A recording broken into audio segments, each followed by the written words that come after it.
আসসালামু আলাইকুম সুপ্রিয় প্রত্যাশী এবং নিবন্ধনধারী ভাই ও বোনেরা, আশা করি আপনারা ভালো আছেন। আজ আমরা দেখাবো ইএফটি তে বেতন পাওয়া সম্পর্কে দুঃসংবাদ, যেটা দিল মাওসি। দেশের বেসরকারি শিক্ষা প্রতিষ্ঠানে কর্মরত প্রায় 4 লাখ শিক্ষক কর্মচারীর বেতন ভাতা ইলেকট্রনিক ফান্ড ট্রান্সফার বা ইএফটি তে দেওয়ার উদ্যোগ নেওয়া হয়েছে।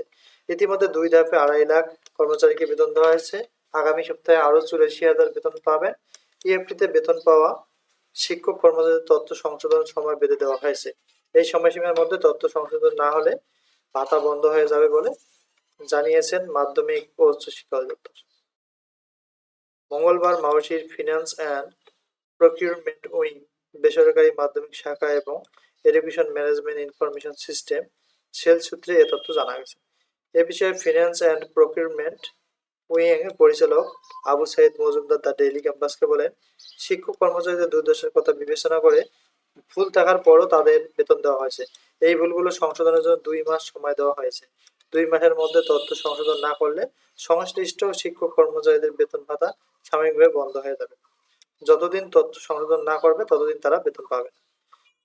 আসলে এটি আসলে ভেজাল কোন জায়গায় ভুল হয়েছে, এটা কিন্তু আসলে এখন পর্যন্ত কোনো তথ্য দেয়নি। ভুলগুলো তো দেখিয়ে দিতে হবে, অনেক জন তো জানেই না তার কোথায় ভুল আছে।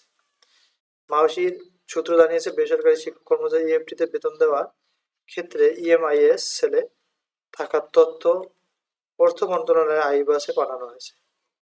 আপনারা পড়ে নেবেন এগুলো। যাদের যেখানে নাম, ঠিকানা, মোবাইল নম্বর দেওয়া আছে সে অনুযায়ী তথ্য সংশোধন করতে হবে। যে মোবাইল নম্বর জাতীয় পরিচয়পত্রে দেওয়া হয়েছে সেই মোবাইল নম্বর সচল রাখতে হবে।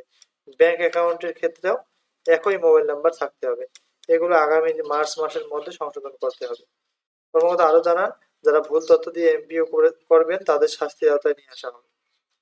একই সঙ্গে তথ্য সংশোধন না করলে সংশ্লিষ্ট শিক্ষক কর্মচারীর বেতন বন্ধ হবে বলে জানান।